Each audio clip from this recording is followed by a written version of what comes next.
Saudara-saudara sekalian, dalam hidup bernegara ada beberapa filosofi bernegara yang bermuara kepada faham ekonomi. Ada faham yang sangat kuat di negara-negara barat tadinya, yaitu yang berpendapat bahwa suatu pembangunan ekonomi tidak perlu direncanakan, bahkan tidak boleh direncanakan. Mereka menganut pemikiran yang disebut neoliberal sekarang, bahwa yang mendorong ekonomi adalah pasar. Pemerintah itu hanya sebagai regulator dan sebagai wasit.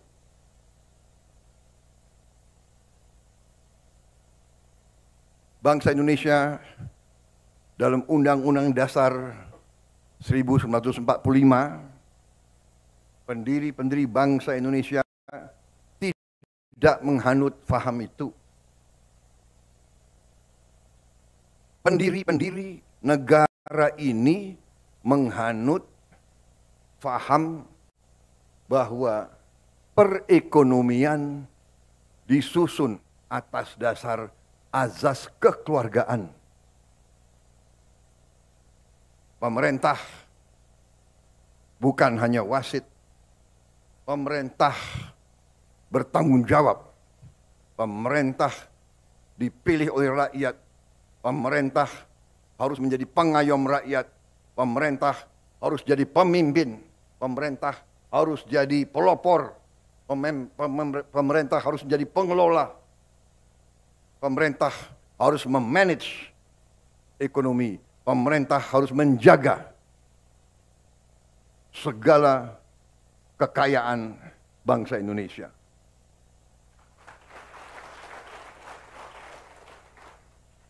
Saudara-saudara, dalam pemahaman ekonomi yang kita sekarang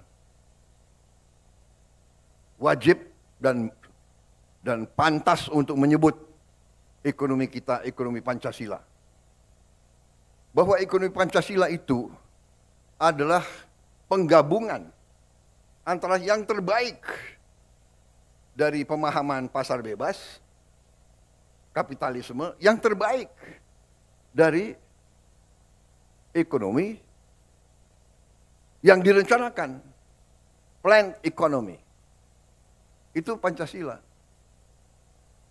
Antara pasar bebas dan antara ekonomi yang direncanakan. Bahwa Presiden pertama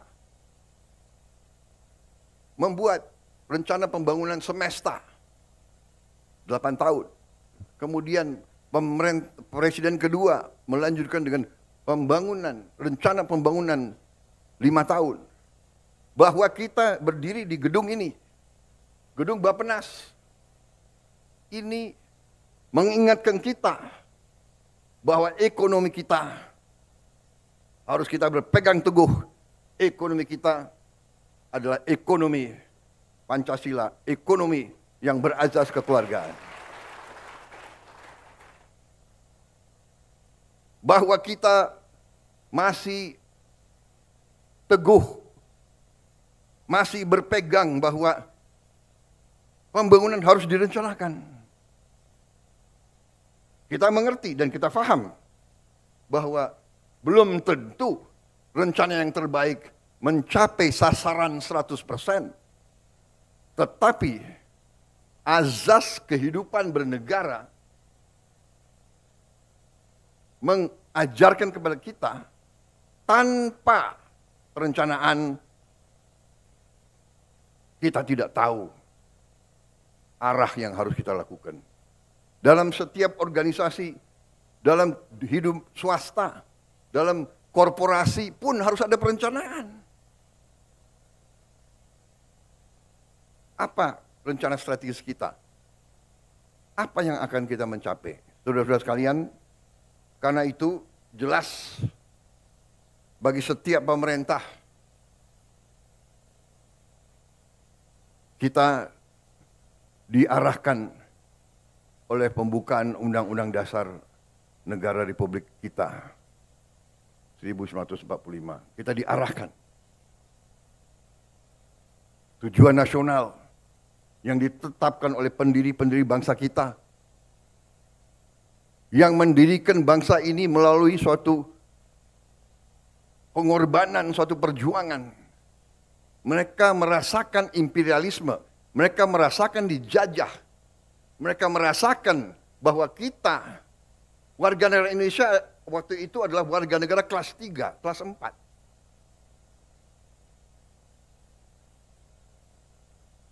Tujuan nasional pertama, azas perlindungan, melindungi segenap bangsa Indonesia dan seluruh tumpah darah Indonesia. Melindungi. Saya disumpah, Saudara Wakil Presiden disumpah untuk menjaga, menjalankan Undang-Undang Dasar.